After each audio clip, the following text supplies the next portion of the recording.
ونسلم على رسوله النبي الأمين الحنين الكريم الرؤوف الرحيم. أما بعد، قال الله تبارك وتعالى في كلام مجيد: النبي أولى بالمؤمنين من أنفسهم. قال الله تبارك وتعالى في مقام الآخر: يا أيها الذين آمنوا صلوا عليه وسلموا تسليما. اللهم صل على سيدنا ومولانا محمد وعلى آل سيدنا وأصحاب سيدنا ومولانا محمد وبارك وسلم عليه. الصلاة والسلام عليك يا رسول الله وعلى آلك وأصحابك يا حبيب الله. الصلاة والسلام عليك يا رسول الله وعلى آلك وأصحابك يا حبيب الله. حمد و ثنا کے بعد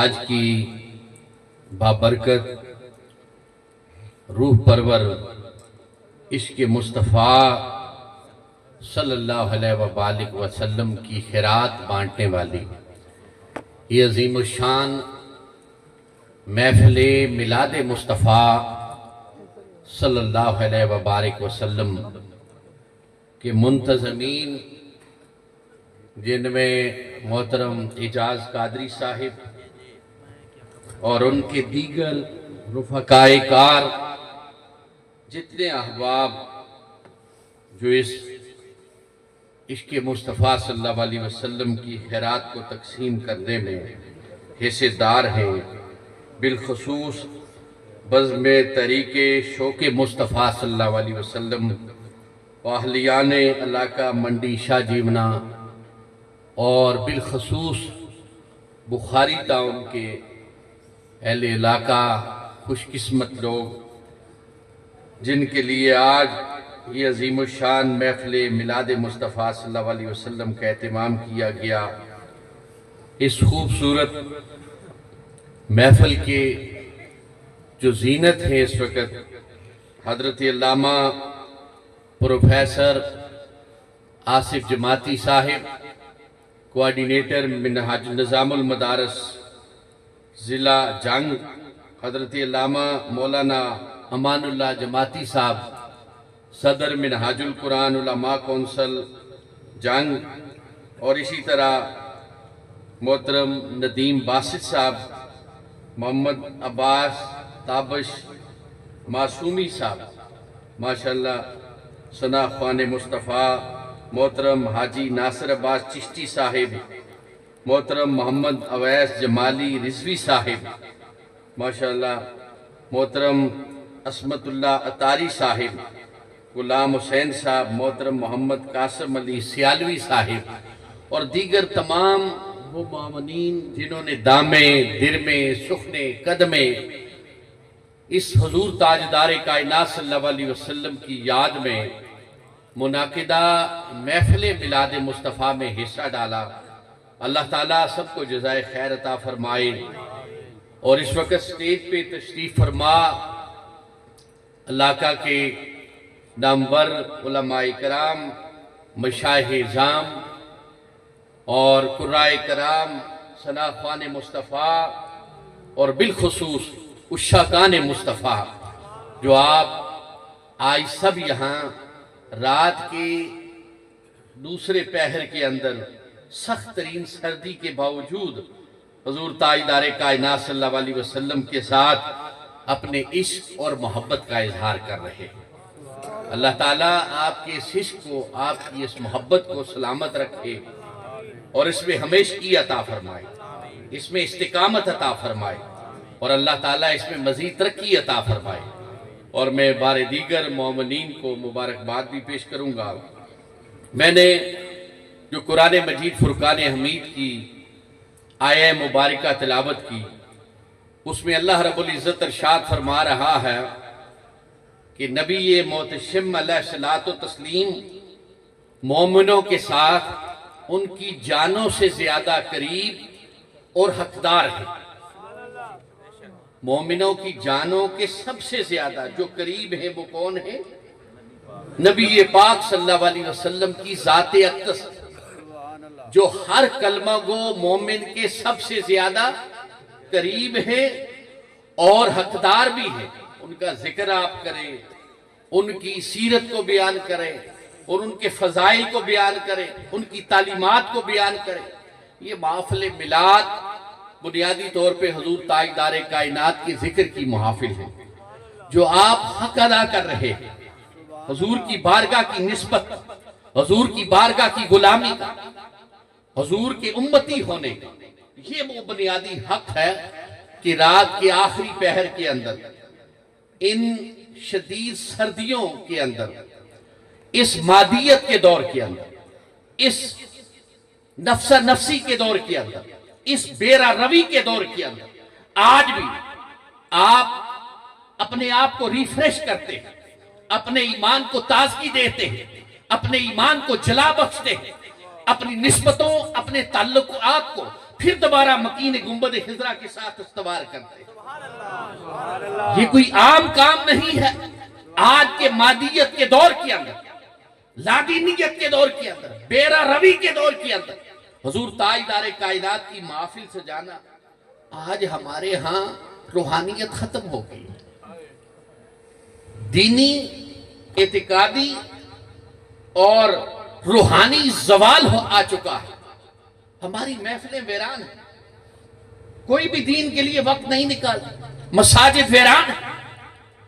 آپ مارکیٹوں میں چلے جائیں، آپ موبائل کو دیکھیں، استعمال کرنے والے ایک سیکنڈ کے اندر اربوں آپ کو نظر آئیں گے، لیکن اللہ اور اس کے رسول کی یاد میں سجائی ہوئی محفل کے لیے نہیں آتے، لوگ نہیں نکلتے۔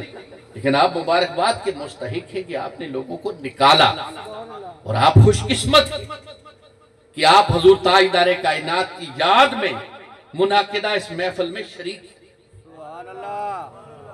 تو میں نے جو آیہ مبارکہ تلاوت کی، اس کے ضمن میں 4 بنیادی چیزیں ہیں جن کے ذریعے سے ایک مسلمان کا اپنے آقا کے ساتھ تعلق پختہ ہوتا ہے۔ یہ وہ 4 تعلقات ہیں کہ جو ہر مسلمان کے لیے لازم ہے۔ جب تک یہ 4 تعلقات ذات مصطفیٰ کے ساتھ قائم نہیں ہوں گے، آپ کا ایمان کامل نہیں ہو سکتا۔ پہلا جو تعلق حضور تاجدار کائنات کی ذات کے ساتھ ایک مومن کا ہونا چاہیے، وہ تعلق بالمحبت ہے۔ کون سا تعلق ہے؟ محبت، کہ حضور کی ذات کے ساتھ آپ کی محبت ہونی چاہیے۔ وہ کس درجے کی ہونی چاہیے، وہ کس لیول کی ہونی چاہیے، یہ ہم آگے بتائیں۔ اور جو دوسرا تعلق حضور تاجدار کائنات کے ساتھ ہے، وہ حضور کی اطاعت کا تعلق۔ حضور تاجدار کائنات کی اطاعت، ان کے نقش قدم پہ چلنا، حضور کو فالو کرنا۔ ہر ایک کا کوئی نہ کوئی فالور ہوتا ہے یا نہیں ہوتا، کوئی نہ کوئی آئیڈیل ہوتا ہے، لیکن ایک مسلمان کی آئیڈیل حضور تاجدار کائنات کون ہے؟ حضور تاجدار کائنات۔ تو آپ نے دوسرا کون سا تعلق حضور کی ذات کے ساتھ قائم کرنا ہے؟ اطاعت کا۔ کون سا؟ اطاعت کا۔ اور جو تیسرا تعلق حضور کی ذات کے ساتھ قائم کرنا ہے، وہ اتباع کا تعلق۔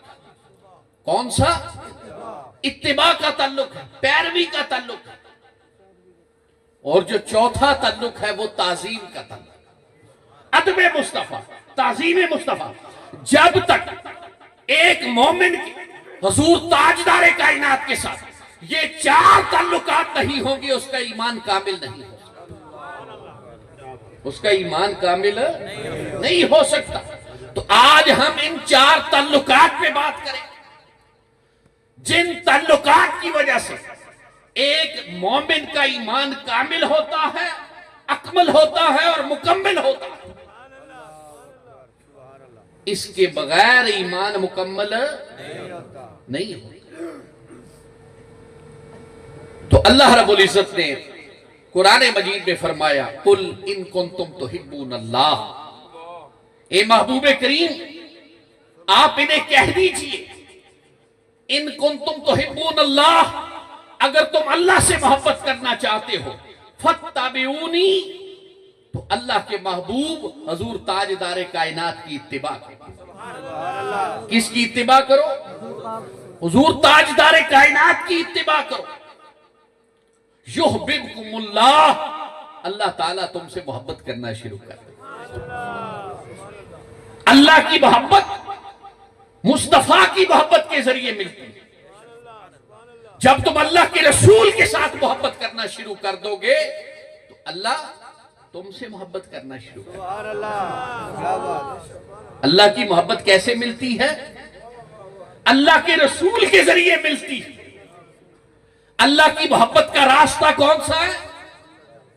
اللہ کے رسول کا راستہ۔ جب تک حضور کے ساتھ محبت نہیں ہوگی اللہ کے ساتھ محبت نہیں ہوگی۔ کہتے ہیں توحید توحید توحید۔ توحید کیا ہے؟ محبت مصطفیٰ، توحید عشق مصطفیٰ، توحید اطاعت مصطفیٰ، توحید فرمودات مصطفیٰ، غلامی مصطفیٰ۔ جسے یہ کچھ مل گیا اسے توحید مل گیا۔ اللہ نے فرمایا لوگوں مجھ سے محبت کرنا چاہتے ہو تو میرے مصطفیٰ کے ساتھ۔ تو ہم نے حضور کو فالو کرنا ہے۔ کیا کرنا ہے؟ فالو کرنا۔ ان کی سیرت میں، ان کی تعلیمات میں، ان کی صورت میں، ان کے کردار میں، ان کے اخلاق میں، ان کے معاملات میں، ان کے معمولات میں، ان کی ہر چیز کو ہم نے فالو کرنا، ان کی اتباع کرنی ہے۔ تو اللہ رب العزت کہتا ہے کہ میرے رسول کی کیا کرو؟ اتباع کرو۔ یہ محبت ہے۔ یہ کیا ہے؟ محبت ہے۔ تمہارے آئیڈیل حضور تاجدار کائنات صلی اللہ علیہ وسلم ہونے چاہیے۔ تو یاد رکھیے محبت ایسے ہی نہیں ہو جاتی۔ محبت ایسے ہی نہیں ہو جاتی۔ محبت کے لیے یا تو کوئی حسن و جمال ہوتا ہے، اعلیٰ پائے، ایسے ہی نہیں۔ کوئی بہت ہی حسین و جمیل ہو تو اس کے حسن و جمال سے محبت ہوتی ہے، اور یا تو پھر اس کے ساتھ اس کا کوئی کمال ہوگا، اس کا کوئی ہنر ہو۔ مثلا نبی قاری صاحب بڑی خوبصورت قرآن کی تلاوت کر رہے ہیں، یہ ان کا کمال تھا، یہ ان کا ہنر تھا، یہ ان کی خوبصورت آواز تھی۔ اس آواز کی وجہ سے آپ قاری صاحب کے ساتھ محبت کرتے ہیں۔ ابھی نقیب صاحب نے کتنا خوبصورت کلام پیش کیا، مزہ آیا نا؟ آپ سب لوگ ایسے جھوم رہے تھے، ہاتھ اٹھا کے داد دے رہے تھے۔ کیوں؟ ان کا ہنر تھا، ان کا کمال تھا، جو انداز بیاں تھا، جو انتخاب تھا کلام کا، وہ با کمال تھا۔ یہ وہ کمال تھا جس کو آپ داد دے رہے ہیں۔ یہ خوبی تھی، یہ کمال تھا، یہ ہنر تھا ان کا، یہ اللہ تعالیٰ کی خدا داد صلاحیت تھی جس پہ آپ داد دے رہے تھے، ہاتھ اٹھا کے ایسے داد دے رہے تھے۔ تو کوئی خوبی ہوتی ہے، کوئی کمال ہوتا ہے، کوئی ہنر ہوتا ہے جس کی بنیاد کے اوپر انسان کسی کی محبت کرتا ہے اور محبت کا اظہار بھی کرتا ہے۔ کیا کرتا ہے؟ محبت کا اظہار بھی کرتا ہے۔ یا عظیم درجے کا کوئی شخص پیکر ہو، کسی عظیم منصب پہ فائز ہو کہ فلاں شیخ الاسلام، فلاں مجدد ہے، فلاں شیخ طریقت ہے، وہ مشائخ کے سردار ہے، وہ امام فقہ ہے، وہ شیخ الحدیث ہے۔ تو ایک منصب ہے، ایک عہدہ ہے، ایک رتبہ ہے، علم کی بنیاد پہ، تقوی کی بنیاد پہ، کسی ایک فن کی بنیاد کے اوپر وہ جو رتبہ ہوتا ہے کسی عالم کا، کسی محقق کا، کسی شیخ کا، اس کی بنیاد کے اوپر آپ اس سے محبت کرتے ہیں۔ حضور شیخ الاسلام ڈاکٹر طاہر القادری سے کیوں محبت کرتے ہیں؟ ظاہر ہے جو ان سے محبت کرتے ہیں ان سے پوچھیں کیوں محبت کرتے ہیں؟ وہ کہتے ہیں علم کے سمندر ہے، اللہ نے قرآن، حدیث، فقہ، علوم اور فنون پہ کمال مہارتوں نے دی، ان کا انداز بیاں کہ ان جیسا خطیب کوئی نہیں، اور جس خوبصورتی کے ساتھ جس تسلسل و ربط کے ساتھ اور جس عظیم فصاحت اور بلاغت کے ساتھ وہ بات کرتے ہیں وہ باکمال ہوتا ہے۔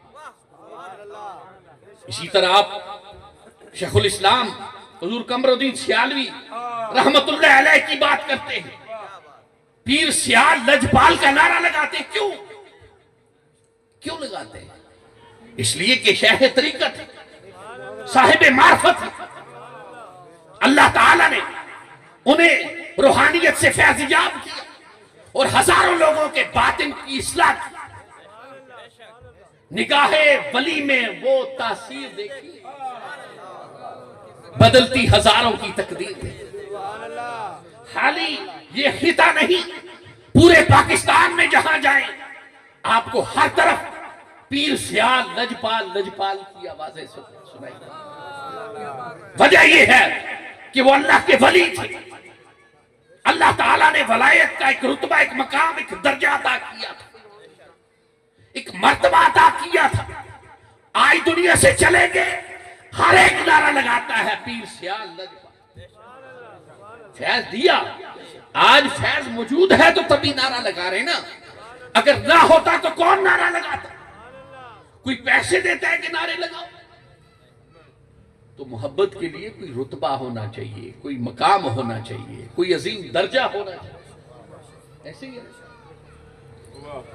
تو حضور تاجدار کائنات کی جب ہم بات کرتے ہیں تو آپ کے حسن و جمال کی اگر ایک پہلو کو دیکھیں، وہ ہمہ پہلو تھے، ہمہ چہر تھے، صرف ایک پہلو اگر حسن و جمال کو دیکھیں تو حضرت اماں عائشہ صدیقہ فرماتی ہیں کہ جب ہماری کوئی چیز گم ہو جاتی تو رات کو ہم حضور تاجدار کائنات کی آمد کا انتظار کر رہے ہوتے۔ کیا کر رہے ہوتے؟ حضور کے آنے کا انتظار کر رہے ہوتے۔ جب حضور کمرے میں تشریف فرما ہوتے تو آپ کے چہرے سے جو نور نکلتا اس سے سارا کمرہ نور علی نور ہو جاتا، سارا کمرہ نور علی نور ہو جاتا۔ آپ کے چہرے سے نکلنے والا وہ نور رات کے اندھیرے کے اندر ہر چیز کو منور کر دیتا، اور پھر ہم اپنی گمی ہوئی سوئی تک چیز اسے بھی ڈھونڈتے۔ یہ نور مصطفیٰ تھا۔ ام المومنین فرماتی ہے کہ آپ کے نور کی روشنی سے اتنا کمرہ منور ہو جاتا کہ ہم باریک سے باریک چیز کو بھی وہاں پہ تلاش کرتے۔ یہ نور مصطفیٰ تھا۔ اور اسی طرح صحابی رسول حضرت حسان بن ثابت کہتے ہیں وَأَحْسَنُ مِنْكَ لَمْ تَرَكَتُ عَيْنِ، کہ میری آنکھوں نے آج تک آپ جیسا حسین و جمیل کوئی نہیں، میری آنکھوں نے آج تک آپ جیسا حسین و جمیل کوئی نہیں دیکھا۔ وَأَجْمَلُ مِنْكَ لَمْ تَلِدِ النِّسَاءُ، اور آج تک آپ جیسا کسی ماں نے کوئی حسین جنا ہی نہیں۔ خلقتا مبرّان من کل عیب، آپ کو اللہ تعالیٰ نے ہر عیب سے مبرّہ پیدا کیا۔ ظاہر ہمارے اندر کچھ نہ کچھ تو عیب ہوتا ہے نا، ہماری ظاہری باطنی جسمانی کہیں نہ کہیں تو، لیکن حضور تاجدار کائنات کی جو ذات ہے، حضرت حسان بن ثابت فرماتے ہیں کہ اللہ تعالیٰ نے آپ کو ہر عیب سے پاک پیدا کیا۔ کَأَنَّكَ قَدْ خُلِقْتَ كَمَا تَشَاءُ، آپ کی تو تخلیق ہی ایسے کی گئی کہ جیسے آپ کی خواہش کے مطابق آپ کو بنایا۔ ظاہر ہے ہر ایک، میں کہوں کہ میں حسین ہوں، جمیل ہوں، اپنے بارے میں ہم کتنی کوشش کرتے ہیں کہ ہم اچھے لگیں، کوشش کرتے ہیں یا نہیں کرتے؟ آپ میں سے کون ایسا شخص ہے جو یہ نہیں کوشش کرتا کہ میں اچھا لگوں؟ ہر ایک چاہتا ہے نا۔ تو اللہ تعالیٰ نے اپنے محبوب کریم علیہ الصلوۃ والتسلیم کو صحابی رسول فرماتے ہیں کہ اتنا حسین و جمیل بنایا تھا جیسے ان کی خواہش کے مطابق اللہ تعالیٰ نے آپ کو تخلیق کیا تھا۔ تو یہ حسن مصطفیٰ جس کی تعریف کرتے ہوئے صحابہ کرام کہتے ہیں کہ آپ جیسا حسین و جمیل ہماری آنکھ نے بھی دیکھا۔ یہ حسن مصطفیٰ ہے۔ اور اسی طرح کہتے ہیں کہ سرور کہوں کہ مالک و مولا کہوں تجھے، سرور کہوں کہ مالک و مولا کہوں تو باغ خلیل کا گل زیبا کہوں تو باغ خلیل کا گل زیبا کہوں تو یہ کمال. اور حضور علیہ الصلوۃ والتسلیم کا ہر ایک نے کسی نے آپ کو 14ویں کے چاند سے تشبیہ دی,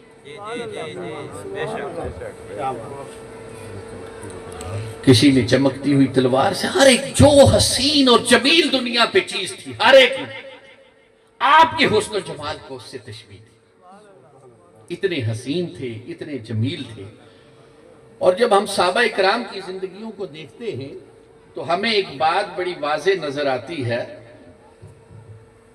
حضور علیہ الصلوۃ والتسلیم نے فرمایا لا یؤمن احدکم حتی اکون احب الیہ من والدہ و والدہ والناس اجمعین, کہ لوگوں تم میں سے اس وقت تک کوئی کامل مومن نہیں ہو سکتا جب تک وہ اپنے والدین, اپنی اولاد اور سب لوگوں سے بڑھ کے مجھ سے محبت نہ کرے.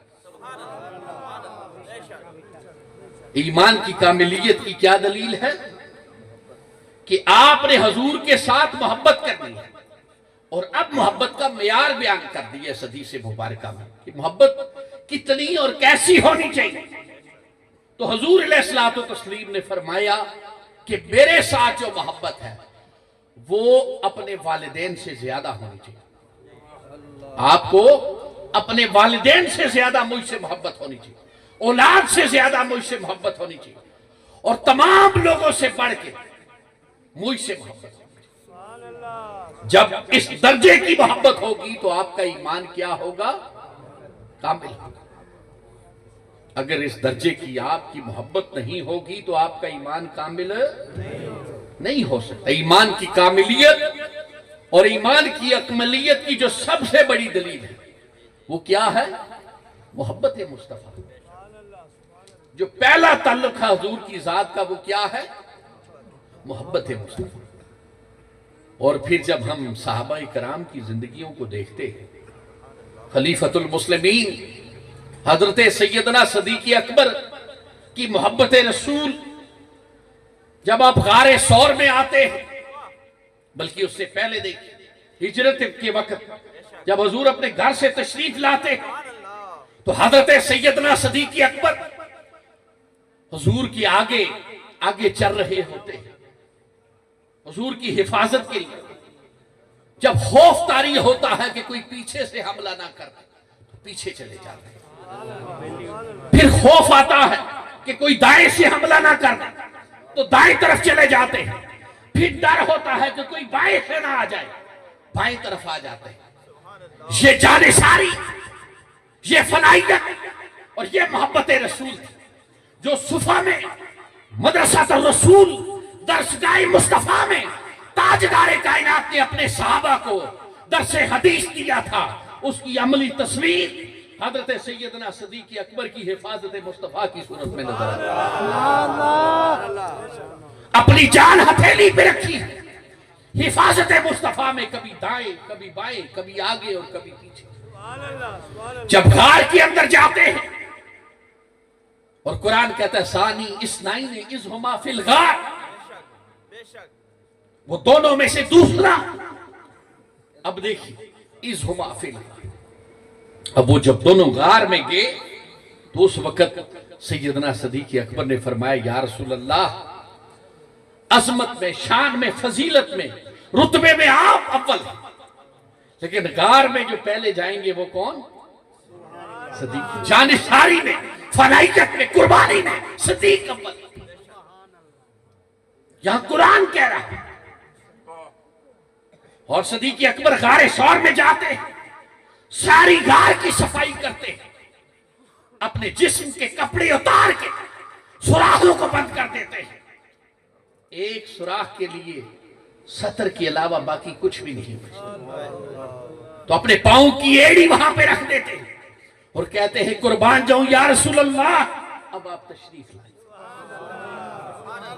معلوم ہے کہ موذی جانور بھی ہوں, جان ہتھیلی پہ رکھے تاجدار کائنات صلی اللہ علیہ وسلم کی حفاظت کے لیے.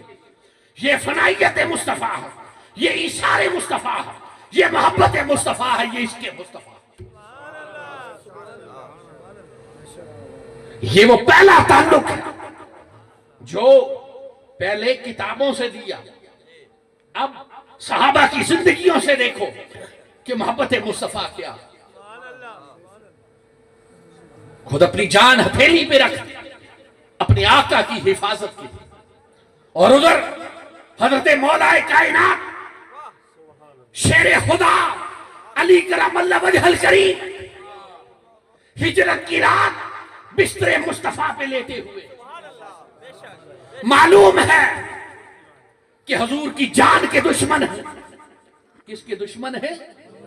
حضور کی جان کے دشمن ہیں، لیکن مولا کائنات بستر مصطفیٰ پہ اس لیے لیتے ہیں کہ جب حضور کے دشمن حملہ کرے تو حضور کی ذات پہ نہ کرے، علی کی ذات پہ۔ علی اپنی جان کو بستر مصطفیٰ پہ رکھ کے حضور کی حفاظت اور محبت پہ پیش کر رہے ہیں۔ یہ فنائیت مصطفیٰ، محبت اور عشق مصطفیٰ، یہ صحابہ کی زندگیاں ہیں۔ ایک صحابی رسول غار ثور میں حضور تاجدار کائنات کی فنائیت کے لیے اپنی جان کا نذرانہ دے رہا، اور دوسرے بستر رسول پہ لیٹ کے۔ اب دیکھیے حضور علیہ الصلوۃ والتسلیم کا جب گھر کا محاصرہ تھا، سارے دشمنان اسلام گھر کے ارد گرد جمع، اور نعوذ باللہ وہ حضور کے قتل کے ارادے سے آئے۔ آج ان کا قصہ تمام وہ کہہ رہے تھے ہم آپ آئی تمام کر دیں، ناپاک ارادوں سے آئے تھے، سب کو معلوم تھا، لیکن دیکھیے جانشاری اور فنائیت دیکھیے، اپنے آپ کو بستر مصطفیٰ پہ لٹاتے۔ یہ نہیں کہتے یا رسول اللہ وہ حملہ کریں گے تو مجھے شہید کر دیں گے، یہ نہیں کہا، کہا اے اللہ کے رسول آپ کا غلام، آپ کا عاشق علی اس بستر پہ آرام ہے۔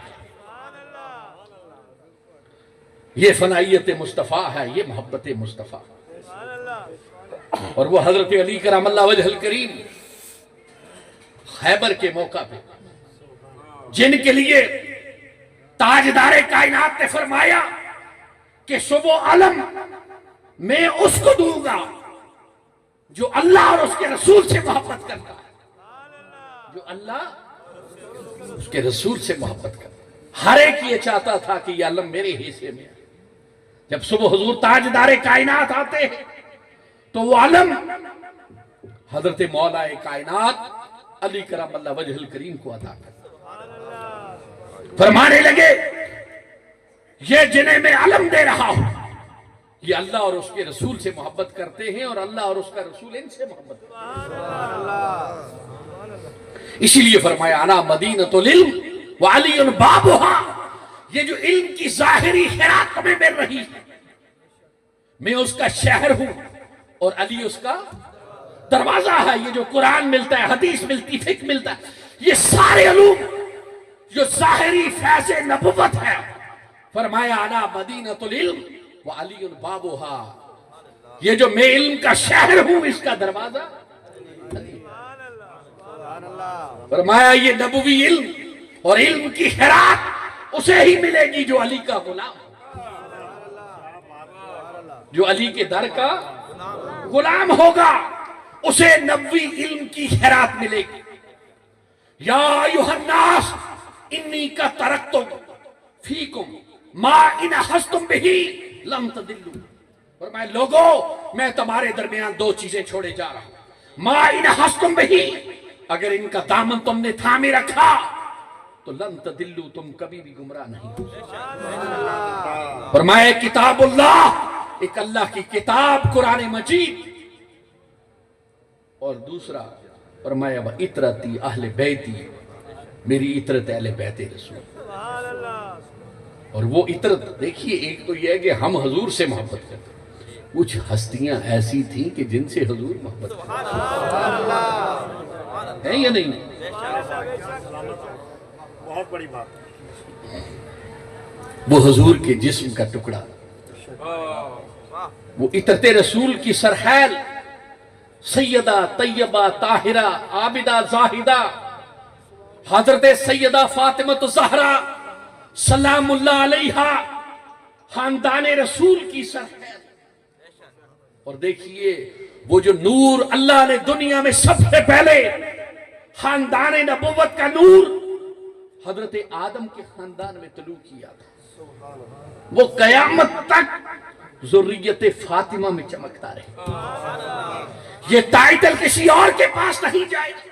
انبیاء آتے کے خاندان نبوت کا نور اور تاج آگے منتقل ہوتا چلا گیا، لیکن حضور نے فرمایا میں آخری نبی ہوں، میرے اوپر نبوت کا اختتام ہوگا اور قیامت تک یہ تاج نبوت خاندان نبوت میری فاطمہ کی ذریت میں رہے.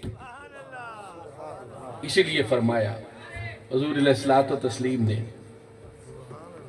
کہ مثل اہل بیتی مثل سفینۃ نوح، اہل بیت کی مثال سفینہ نوح کی کشتی کی مانند. من راکبہ نجا، جو سوار ہو گیا نجات پا گیا. ومن تخلف، جو رہ گیا غارق کا وہ غرق ہو. حضور نے فرمایا لوگو علم اولادکم ثلاث خصال، اپنے بچوں کے اندر 3 باتیں پیدا کرو. حب نبیکم وحب اہل بیتی وحب تلاوت قرآن.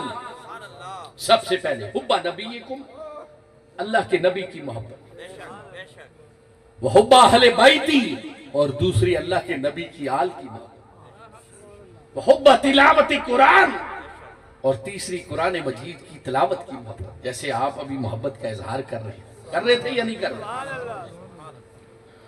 تو یہ زندگیاں تھی صحابہ کی، اہل بیت رسول کی، ان کا عشق، ان کی محبت حضور علیہ الصلوۃ والتسلیم کے ساتھ کیسی تھی. ہمارے لیے وہ رول ماڈل ہے، ان سے بڑھ کے ہمارے لیے کوئی اور ماڈل نہیں ہے. تو ان کی زندگیاں بہترین نمونہ ہیں ہمارے لیے. ہم نے اس طرح کا عشق اور محبت تاجدار کائنات کی ذات کے ساتھ رکھنا ہے. اور پھر دیکھیے کہ اسی طرح احد پہ جب حضور علیہ الصلوۃ والتسلیم کے دندان مبارک شہید ہوتے ہیں، یہ محبت کی مثال ہے. حضرت اویس کرنی کو جب پتہ چلتا ہے تابعین میں سے، تو وہ اپنے سارے دندان مبارک کو شہید کرتے ہیں. پہلے ایک کو کرتے ہیں، پھر سوچتے ہیں ہو سکتا ہے حضور کا دوسرا والا دان شہید ہوا، پھر سوچتے ہیں ہو سکتا ہے تیسرے والا ہوا ہو. بالآخر ایک ایک کر کے اپنے سارے دندان مبارک کو شہید کر دیا. آج آپ اس کو کیا کہیں گے؟ اگر عقل کی بنیاد کے اوپر یہ کہیں کہ یہ عجیب بات ہے، لیکن آپ کو وہ عشق کی لذت اور وہ سرور نصیب نہیں. جسے ملا ہے اس کو پوچھے، نہ سردی کی پرواہ نہ گرمی کی پرواہ. عقل کو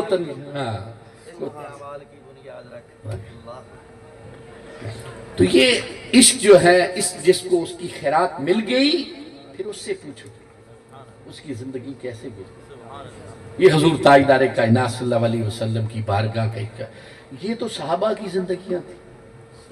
وہ حنانہ کا درخت،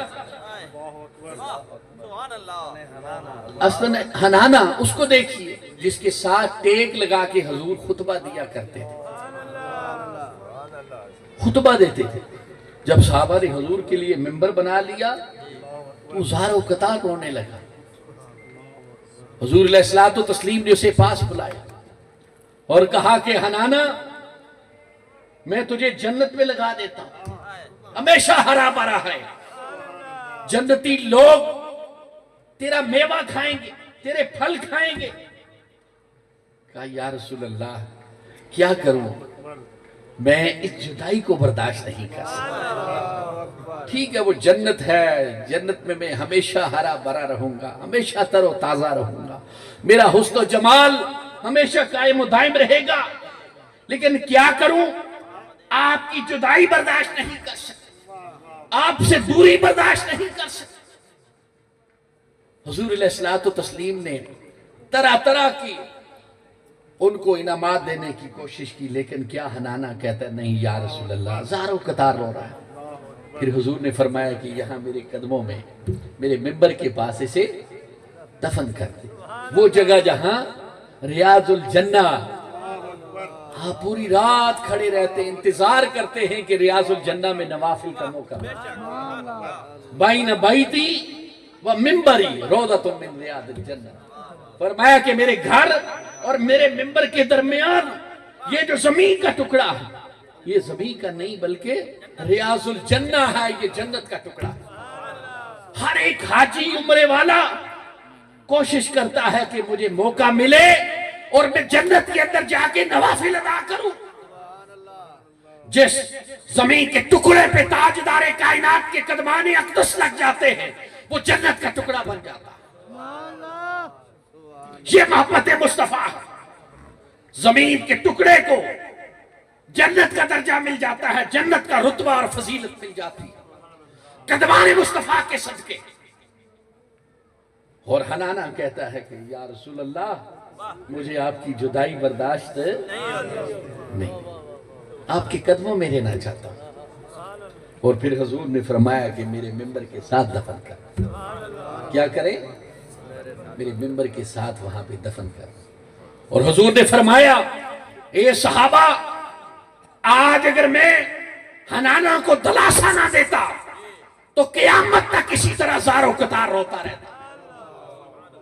حضور نے اپنا دست مبارک جب حنانہ کے اوپر رکھا تو وہ حنانہ جو زار و قطار رو رہا تھا، حضور کا دلاسا دینا تھا کہ فوراً خاموش ہو گیا، اسے سکون آ گیا، اسے راحت محسوس ہو۔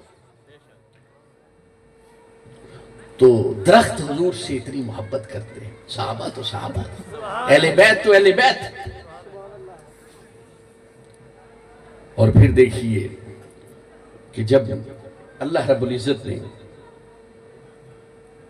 اس کو جتنی وہ تمام چیزیں کہ جو حضور تاجدار کائنات کے ساتھ، جانور ہوں، وہ اونٹ ہو، وہ کوئی بھی جانور ہو، وہ درخت ہو جو حضور سے محبت کرتے ہوئے جھکتا ہے، جب حضور راستے میں جاتے ہیں تو پہاڑ جھک جاتے ہیں، آج تک اللہ نے ان کے ذکر کو باقی رکھا ہوا ہے، اللہ نے ان کے ذکر کو فراموش نہیں کیا۔ آج 1400 سال گزر گئے، آج بھی کتابوں کے اندر موجود ہے کہ کون سا درخت جھکا تھا اس کے مصطفیٰ میں، کون سا پہاڑ جھکا تھا، کون سا جانور دوڑتا ہوا حضور کی بارگاہ میں آیا تھا، کون سے جانور نے حضور کی بارگاہ میں کیا شکایت تھی۔ ایک ایک چیز کو اللہ رب العزت نے محفوظ کر دیا، کس بنیاد پہ؟ محبت مصطفیٰ کی وجہ۔ تو اقبال کہتے ہیں کہ محمد سے وفا تو نے ہم تیرے ہیں، یہ جہاں چیز ہے کیا لوح و قلم تیرے۔ اور پھر فرمایا یہ فاقہ کش جو موت سے ڈرتا نہیں ذرا، روح محمد اس کے بدن سے نکال۔ اور حضور تاجدار کائنات کا عشق، محبت، جانشاری، یہ ہمارے روح کی طاقت ہے، یہ ہماری غذا ہے۔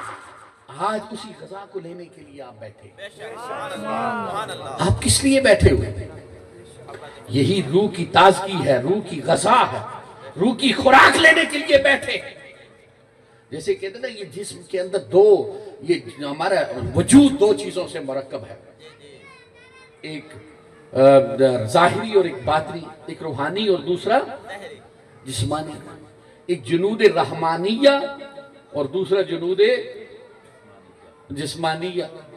یہ دو چیزیں ہیں آپ کے جسم کے اندر جن کی بنیاد کے اوپر آپ کا جسم ہے، اور روح کا تعلق اللہ رب العزت کے ذکر سے، اللہ کے محبوب کے ذکر سے خوراک ملتی ہے۔ ہم ظاہری خوراک تو کھاتے ہی، طرح طرح کی خوراکیں کھاتے ہیں نا، کبھی آپ چکن کھا لیتے ہیں، کبھی آپ بیف کھا لیتے ہیں، کبھی آپ مٹن کھا لیتے ہیں، کبھی سبزی کھا لیتے ہیں، کبھی دال کھاتے ہیں۔ کس کے لیے کھاتے ہیں؟ اپنی خوراک صرف اپنے جسم کے لیے۔ کس کے لیے لیتے ہیں؟ جسم کے لیے دیتے ہیں، جسم کی طاقت کے لیے لیتے ہیں، جسم کی توانائی کے لیے لیتے ہیں۔ لیکن ایک خوراک آپ کی روح کو بھی چاہیے، وہ یہ خوراک، یہ جو خوراک ابھی آپ کو دے رہے تھے یہ روحانی خوراک،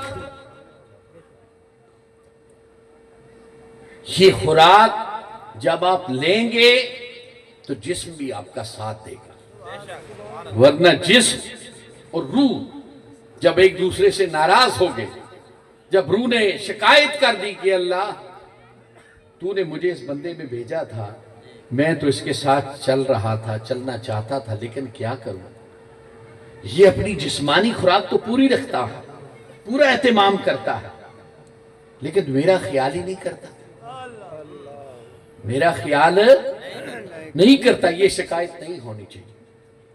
ہمیں نماز کا پابند ہونا چاہیے، ہمیں درود پاک کا ورد کرنا چاہیے۔ جب آپ درود پاک پڑھیں گے، یہ بھی حضور سے محبت ہے نا، جس کو حضور سے محبت ہوگی وہ کیا کرے گا؟ پڑھے ذرا الصلاۃ والسلام علیکم۔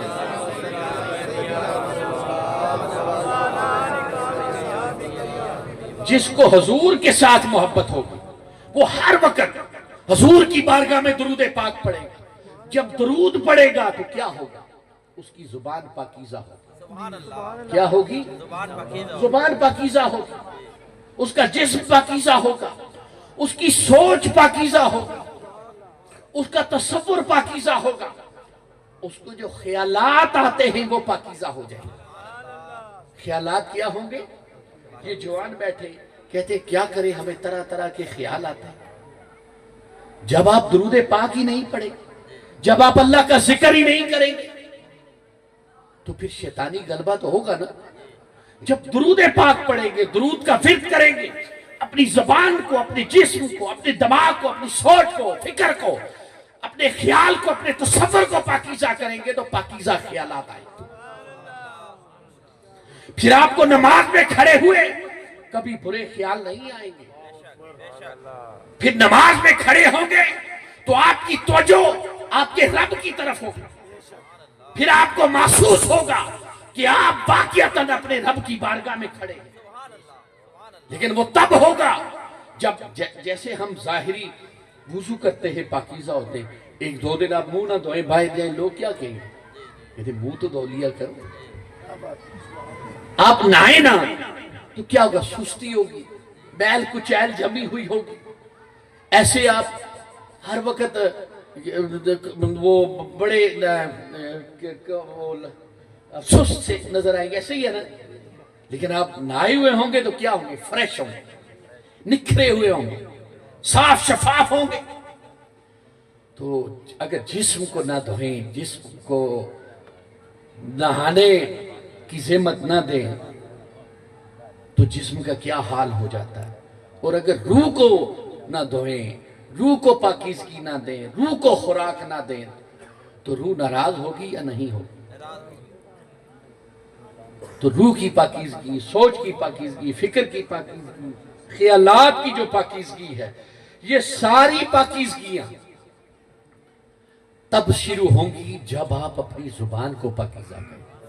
آپ کو معلوم ہے حضور علیہ الصلوۃ والتسلیم نے فرمایا جو شخص مجھے دو چیزوں کی ضمانت دے گا۔ کون سی دو چیزیں؟ ایک زبان اور دوسری شرمگاہ۔ فرمایا دو چیزوں کی جو مجھے ضمانت دے گا میں اسے جنت کی گارنٹی دیتا ہوں، اسے جنت کا سرٹیفکیٹ دیتا ہوں۔